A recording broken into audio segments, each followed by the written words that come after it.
बहुत सारे हमारे भाई बंधु जो फिश हॉबिस्ट हैं, एक्वारिस्ट हैं, वो इस चीज़ को फेस कर रहे हैं और मुझे लगातार ये क्वेरीज मिल रही हैं कि उन्होंने गोल्ड फिश रखी हुई है और सडनली गोल्ड फिश के कलर्स जो हैं वो धीरे धीरे चेंज होने शुरू हो गए। कुछ केसेस में जो वाइट गोल्ड फिश थी वो रेड होनी शुरू हो गई। कुछ केसेस में जो गोल्ड फिश गोल्डन कलर की थी उन पर ब्लैक मार्किंग्स आनी शुरू हो गई हैं। तो आज की वीडियो में हम जानेंगे कि आखिर इन चेंजेस के पीछे रीजन क्या है। क्या हमें इनको लेकर चिंतित होना चाहिए या ये एक नेचुरल प्रोसेस है। नमस्कार दोस्तों, मैं हूं एस डी शर्मा और आप देख रहे हैं एक्वाटेक इन्फो।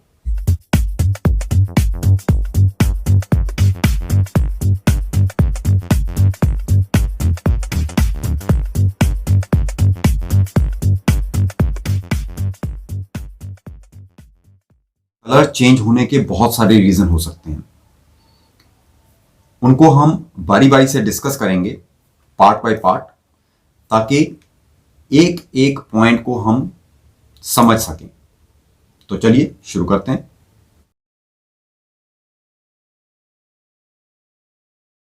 पहला रीजन जो है वो है मैच्योरिंग टू अडल्टहुड। ये चीज जो देखी जाती है वो जनरली गोल्ड फिश में बेटर तरीके से समझी जा सकती है, क्योंकि गोल्ड फिश की जब हैचिंग होती है, जब ब्रीडिंग होती है, तो जो सबसे पहले जब गोल्ड फिश के बच्चे निकलते हैं तो उनका जो एक्चुअल कलर होता है, जब वो शेप अपनी गोल्ड फिश की लेनी स्टार्ट करती है, तो उसका जो पहला ओरिजिनल कलर है वो ब्राउन कलर का होता है। लेकिन जैसे जैसे वो अडल्टहुड की तरफ बढ़ती जाती है, उसका साइज बढ़ता है, उसकी एज बढ़ती है, वो अपने नेचुरल कलर में कन्वर्ट होना शुरू होती है। आपने बहुत सारी फिश शॉप्स पे एक वैरायटी का नाम सुना होगा, ब्रास गोल्ड। बहुत सारे लोगों ने देखी भी होगी। ब्राउन से कलर की फिश होती है, नॉर्मल गोल्ड फिश ही होती है वो, लेकिन ब्रास गोल्ड बोला जाता है उसको। वो एक्चुअल में उसका रियल कलर है, नेचुरल कलर है। और जैसे जैसे फिश जो है वो मैच्योर होती है तो वो उस कलर को छोड़कर दूसरे कलर में भी कन्वर्ट होना स्टार्ट हो सकती है। ये बहुत सारी बातों पर डिपेंड करता है कि क्या उस फिश का कलर पूरी की पूरी जिंदगी ब्राउन ही रहेगा, कॉपर की तरह ही रहेगा, या वो कन्वर्ट हो जाएगा एक्चुअल गोल्ड में।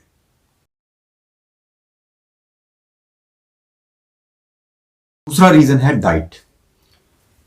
अगर हम किसी फिश को, स्पेशली गोल्ड फिश को अपने घर पे लेके आते हैं और उसे अपने एक्वेरियम में रख रहे हैं सिर्फ उसके कलर की वजह से कि वो बहुत ब्राइट थी, जहां शॉप से लाए हैं वहां से बहुत ब्राइट कलर में आई, लेकिन जैसे जैसे हम अपने एक्वेरियम में उसको रख रहे हैं वो डे बाय डे उसका कलर जो है डल होता जा रहा है। तो इसका एक रीजन जो हो सकता है वो डाइट भी हो सकता है, कि आप उसे कुछ या तो घटिया क्वालिटी की डाइट दे रहे हैं या ऐसी डाइट दे रहे हैं जो घटिया तो नहीं बोलूँगा, लेकिन उसमें न्यूट्रिशन की कमी है या उसमें कलर एनहांस करने वाले जो इंग्रेडिएंट्स हैं वो कम है।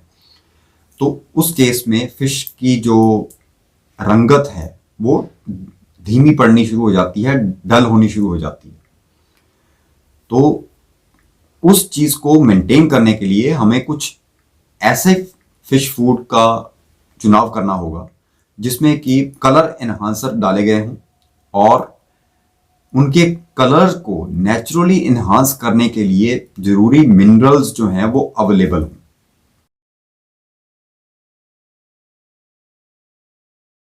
तीसरा रीजन जो है वो है अग्रेशन। मान लीजिए आपने कोई दो फिशेस ऐसी एक्वेरियम में ऐड कर दी हैं जो कि आपस में कंपैटिबल नहीं है। अब उस केस में होता क्या है कि एक फिश जो कि बहुत ज्यादा ताकतवर है वो दूसरी पर अपनी ताकत दिखाने की कोशिश करती है। वो उस टैंक में अपना एक वर्चस्व बनाने की कोशिश करती है। ये ज्यादातर देखा गया है सिक्लेट्स के केस में, स्पेशली अफ्रीकन सिक्लेट्स के केस में, जो कि टेरिटोरियल होती हैं और बकायदा अपनी एक टेरिटरी बनाती हैं और किसी भी और फिश को उस पे एंटर नहीं होने देती हैं, उसका किसी भी और फिश का वहां पर आना बर्दाश्त नहीं करती हैं।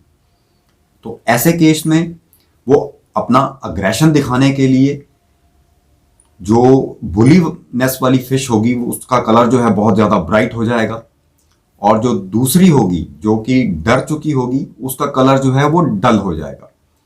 तो बेटर है इस तरह के एनकाउंटर को रोकने के लिए आप अपने फिश का चुनाव इस ढंग से करें कि वो आपस में बिल्कुल कंपैटिबल हों, और अपने एक्वेरियम में आपने ऐसी एक्वास्केपिंग कर रखी हो जिससे कि उनको अपना अपना एक एरिया मिल सके और वो आपस में ना लड़ें, ना ही ऐसी कोई नौबत आए कि उनको एक दूसरे के एरिया में जाकर इंटरफेयर करना पड़े।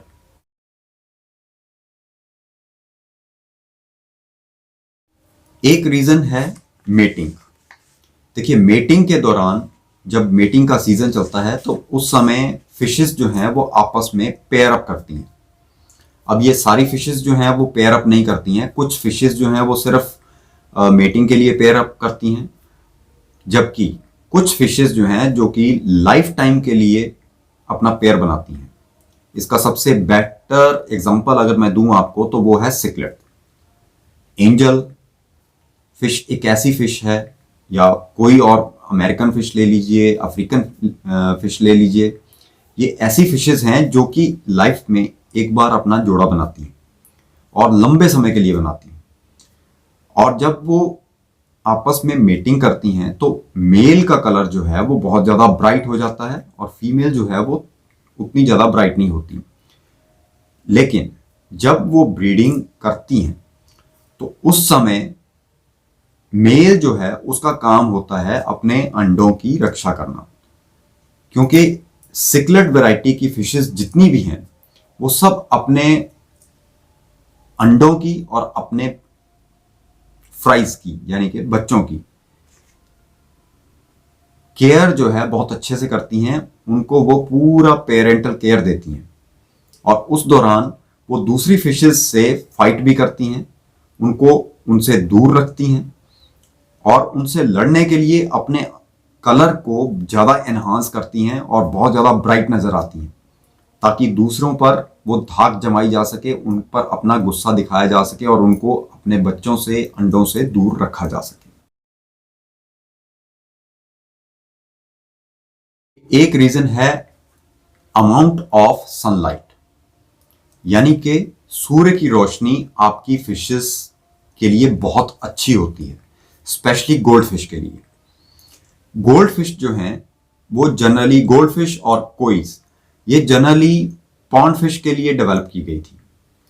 जो फैंसी गोल्ड फिश हैं उनको एक्वेरियम में रखा जाता है और जो नॉर्मल गोल्ड फिश हैं, सिंगल टेल गोल्ड फिश हैं, उनको पॉन्ड में रखा जाता है। अब यहां पर देखने वाली बात यह है कि एक ऐसा पॉन्ड या एक ऐसा एक्वेरियम जहां पर कुछ मात्रा में सूर्य की रोशनी जरूर मिलती है, वहां पर जो गोल्ड फिश रखी जाती हैं उनके कलर जो होते हैं बहुत ब्राइट होते हैं, बजाय उनके जिन पर सूर्य की रोशनी या तो पड़ ही नहीं रही है या कोई ऐसी आपने एक्वेरियम में लाइट लगा रखी है जो कि बहुत डल लाइट है, बहुत कम रोशनी दे रही है। तो हमेशा कोशिश कीजिए कि अगर आपको अपने गोल्ड फिश के कलर ब्राइट चाहिए तो आप उसमें एक ब्राइट लाइट लगाइए। मैं आपको रेकमेंड करूंगा कि आप उसमें व्हाइट कलर की ब्राइट लाइट लगाइए ताकि उसमें लाइट जो है वो पूरी मात्रा में मिल सके। अब उस लाइट को आपको ये नहीं करना है कि आपको 6 से 8 घंटे की लाइट देनी है, जी नहीं। उससे अगर आप ऐसा करेंगे तो फोटोसिंथेसिस होगा और आपके टैंक में एल्गी की प्रॉब्लम आ सकती है। यही चीज कहीं ऐसा भी मत कीजिएगा कि अपना टैंक ही ऐसी जगह पे सिचुएटेड कर दीजिएगा या लोकेट कर दीजिएगा कि जहां पर 5 से 6 घंटे की सूरज की रोशनी उस पर पड़ रही है, जी नहीं। अगर आपने ऐसा किया तो उसमें आपको ग्रीन एल्गी और ब्राउन एल्गी ये दोनों ही देखने को मिल सकती हैं और वो आपके लिए वर्स्ट सिनारियो होगा और आपको उसे टैकल करना बहुत मुश्किल होगा। तो सुबह सुबह की मॉर्निंग सूरज की लाइट जो है वो अगर आपकी खिड़की पर जिसके पास में एक्वेरियम रखा है और आपके एक्वेरियम में वो लाइट पड़ रही है तो अगर वो 1-1.5 घंटे की लाइट पड़ रही है तो वो बहुत अच्छी है, लेकिन उससे ज़्यादा अगर लाइट पड़ रही है तो आपको उसका कुछ ना कुछ निवारण करना पड़ेगा। और रही बात कि जैसा कि मैंने पहले बोला कि अगर आप गोल्ड फिश ऐसे टैंक में रख रहे हैं जहां पर थोड़ा अंधेरे किस्म का माहौल बन रहा है और लाइट जो है बहुत कम पड़ रही है, तो आपकी फिशेस के कलर जो हैं वो ब्राइट होने की बजाय डल होने शुरू हो जाएंगे। तो बेटर है कि आप उसमें एलईडी, आजकल तो लाइट्स आती हैं, कमर्शियल लाइट आनी शुरू हो गई हैं एक्वेरियम की, एलईडी लाइट्स, आप वो यूज़ कर सकते हैं, लेकिन यूज़ कीजिए वाइट कलर की लाइट, ताकि उनको प्रॉपर ब्राइट लाइट मिल सके। और वो आपको 2 से 3 घंटे की रोज यूज करनी है, आप शाम को यूज कर सकते हैं, उससे आपकी फिश की हेल्थ जो है वो भी अच्छी रहेगी। गोल्ड फिश की कलर लॉस में एक सबसे बड़ा जो मेन रीजन होता है वो है पुअर वाटर कंडीशंस। मैं हमेशा अपने वीडियोस में ये बताता हूं कि गोल्ड फिश एक ऐसी फिश है जिसको बहुत ज्यादा पानी में फ्लो पसंद नहीं है। तो हमेशा एक ऐसा फिल्टर चूज कीजिए जो कि आपके एक्वेरियम में फिल्ट्रेशन तो बहुत स्ट्रांग दे, मींस फिल्ट्रेशन बहुत पावरफुल वे में दे, लेकिन पानी में फ्लो जो हो वो बहुत एक मॉडरेट हो, बहुत ज्यादा फ्लो ना हो।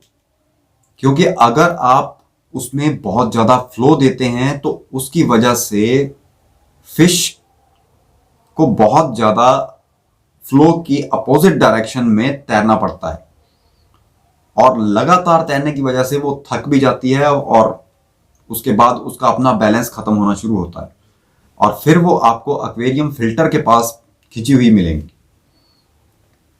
पूरा टैंक आपका खाली नजर आएगा और सिर्फ फिल्टर के पास वो खिंची हुई नजर आएंगी। बहुत सारी मेरे पास ऐसी क्वेरीज हैं जिसमें यही लोग शिकायत करते हैं कि हमारी फिश जो है वो पूरे एक्वेरियम में नहीं तैरती है, सिर्फ फिल्टर के पास ही बैठी रहती है। जब उनसे वीडियो मंगवाता हूं मैं तो उसमें से पता चलता है कि फिल्टर का फ्लो ही इतना ज्यादा है कि वो उनको अपनी तरफ सक कर रहा है, अपनी तरफ खींच रहा है, और फिश अपना बैलेंस नहीं बना पा रही है और उसको सिर्फ वही एक कॉर्नर मिलता है फिल्टर के पास, वो सक्शन की वजह से वहीं पे इकट्ठी हुई रहती है। तो ऐसा नहीं करना है। अगर आप पावर इंटरनल फिल्टर लगा रहे हैं तो उसको आप फ्लो को कंट्रोल कीजिए उसके, और ये इजीली किया जा सकता है। उस पर ऑलरेडी मैंने वीडियो बनाया हुआ है DIY स्प्रे बार का, आप वो वीडियो देख सकते हैं। और अगर आप स्पंज फिल्टर यूज कर रहे हैं तो गोल्ड फिश के टैंक में हालांकि स्पंज फिल्टर यूज कर सकते हैं, लेकिन अगर आपने क्वांटिटी उनकी थोड़ी रखी है, क्योंकि स्पंज फिल्टर में इतनी ज़्यादा फ्लो नहीं होती, ना इतनी ज़्यादा सक्शन होती है। नॉर्मली वो एयर पंप के साथ चलाए जाते हैं, तो वो इतने ज़्यादा एफिशिएंट नहीं होते गोल्ड फिश के सॉलिड वेस्ट से लोहा लेने के लिए। अब उसका एक थोड़ा सा और ट्रिकी जुगाड़ बन सकता है, जैसा कि मैंने पीछे शॉर्ट भी डाला हुआ था। आप उस स्पंज फिल्टर को एयर पंप के बजाय पावर फिल्टर से चलाइए, उस पर पावर हेड इंस्टॉल कीजिए और उससे चलाइए, और पावर हेड को आप ऊपर स्प्रे बार से कंट्रोल कर लीजिए उसका फ्लो। तो इस तरह से जो फिल्टर तैयार होगा वो एक परफेक्ट फिल्टर तैयार होगा, और वो एक्वेरियम में आपकी गोल्ड फिशेस को बहुत पीसफुली एनवायरनमेंट क्रिएट करेगा, और उनको पूरी तरह से आज़ादी मिलेगी ढंग से तैरने के लिए, और उन पर किसी भी किस्म का कोई स्ट्रेस नहीं होगा, किसी भी किस्म का कोई बोझ नहीं होगा। उसके बाद पुअर वाटर कंडीशन में एक चीज़ और आती है कि अगर आप अपने टैंक में प्रॉपरली वाटर चेंजेस नहीं कर रहे हैं तब भी आपको ये प्रॉब्लम देखने को मिल सकती है कि फिशेस का जो कलर है वो लॉस होना शुरू हो जाता है, फिशेस का कलर जो है वो डल होना शुरू हो जाता है। तो ये बहुत ज़्यादा ज़रूरी है, स्पेशली गोल्ड फिश के केस में, कि आप पानी को ज़रूर चेंज करते रहिए। पानी को चेंज करने का मतलब ये नहीं है कि सिर्फ पानी को निकालना है। मैं हर बार अपनी वीडियो में जितनी बार भी ये टॉपिक छिड़ा है, मैं हर बार यही बोलता हूँ कि पानी चेंज करने का हमारा मेन मकसद यही होता है कि जो भी अनईटन फूड है, जो भी फिशेस का एक्सेस वेस्ट है उसको हमें बाहर निकालना है। तो ये मेंटेनेंस बहुत जरूरी है और ये आपके एक्वेरियम के पानी की क्वालिटी को मेंटेन रखने में बहुत मदद करती है, अमोनिया को कंट्रोल करने में बहुत मदद करती है। तो अगर आप अफोर्ड कर सकते हैं तो अपने साथ में टेस्ट किट्स जरूर रखिए ताकि आपको अमोनिया, नाइट्राइट, नाइट्रेट लेवल का पता लग सके। पीएच मीटर आप यूज कर सकते हैं पीएच चेक करने के लिए, और टीडीएस मीटर आप यूज कर सकते हैं पानी का टीडीएस चेक करने के लिए।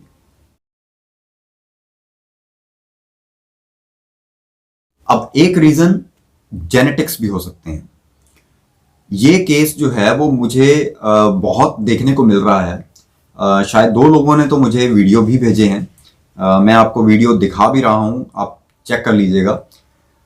इसमें आप क्लियरली देख सकते हैं कि एक फिश जो है वो अपना वाइट कलर की फिश थी और वो टर्न हो गई आधी गोल्ड में, उसके बाद वो धीरे धीरे पूरे ही गोल्ड में कन्वर्ट होना शुरू हो गई।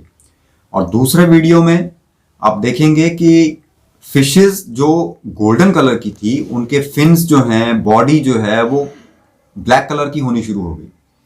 तो ये नेचुरल प्रोसेस है। कुछ फिशेस के जीन्स में ऐसा होता है कि वो नॉर्मल होती हैं, उनके जीन्स के अकॉर्डिंगली उनके कलर जो हैं वो बदलते रहते हैं और वो ऐसे बदलाव जो है हमें उन फिशेस में देखने को मिलते हैं। तो अगर फिश आपकी एक्टिव है, वो अच्छी तरह से खाना खा रही है, अच्छी तरह से तैर रही है, वो किसी किस्म की कोई उसको प्रॉब्लम आपको नजर नहीं आ रही है और सिवाय कलर चेंज के, तो आप इसे नॉर्मल वे में लीजिए, आपको घबराने की कोई जरूरत नहीं है। ये एक नेचुरल फिनोमिना है, उनके जेनेटिकली इशू की वजह से ऐसा हो रहा है।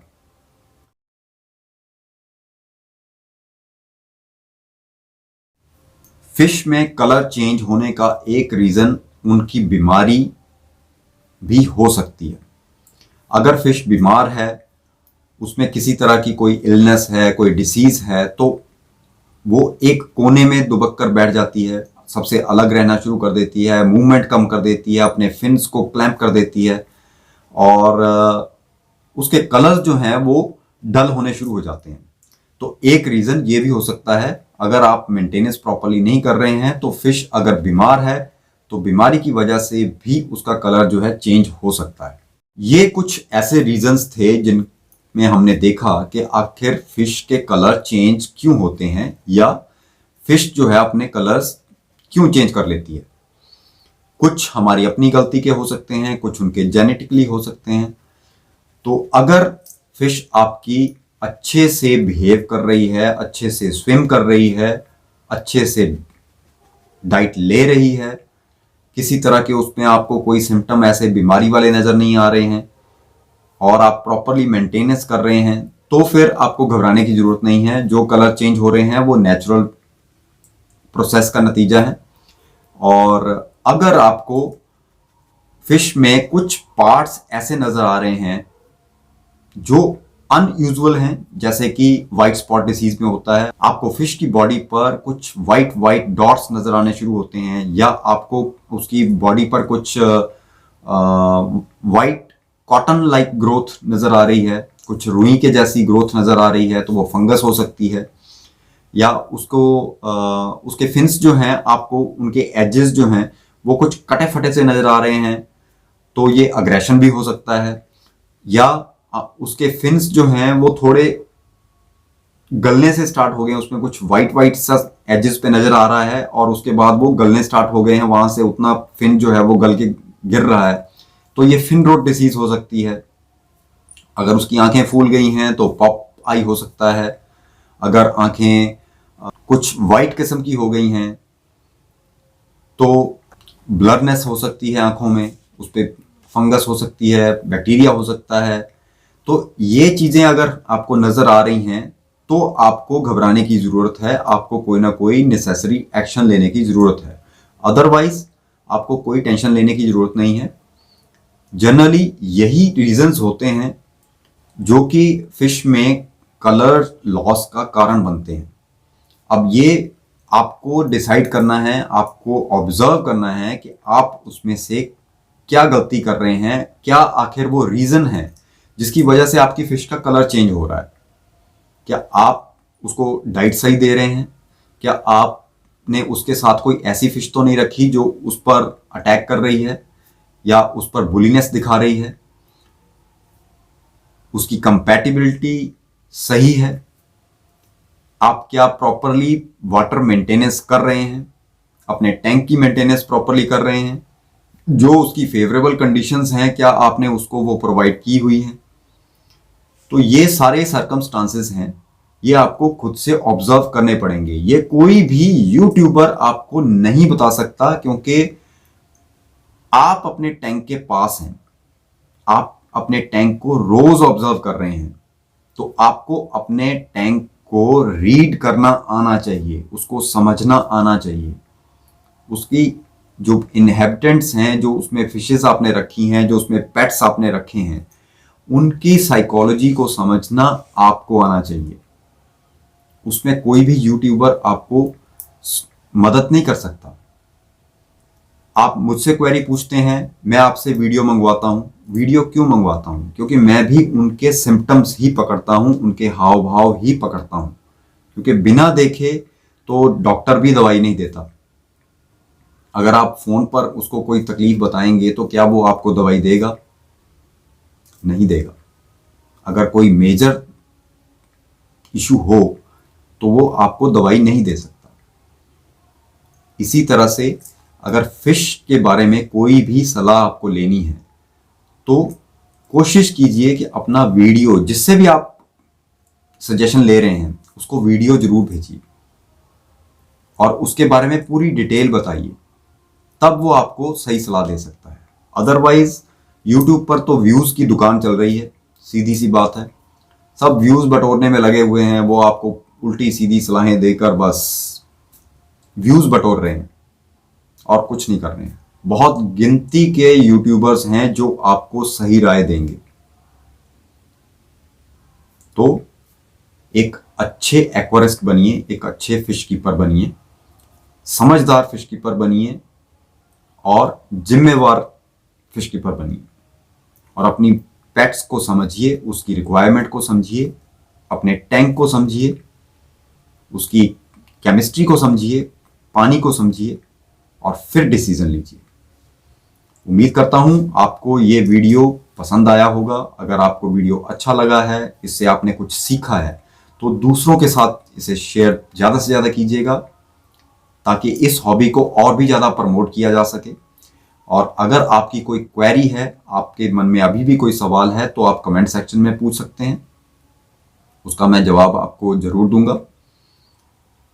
बाकी चैनल पर नए आए हैं तो चैनल को सब्सक्राइब करना मत भूलिएगा। तो मिलेंगे नए वीडियो में, तब तक के लिए जय हिंद।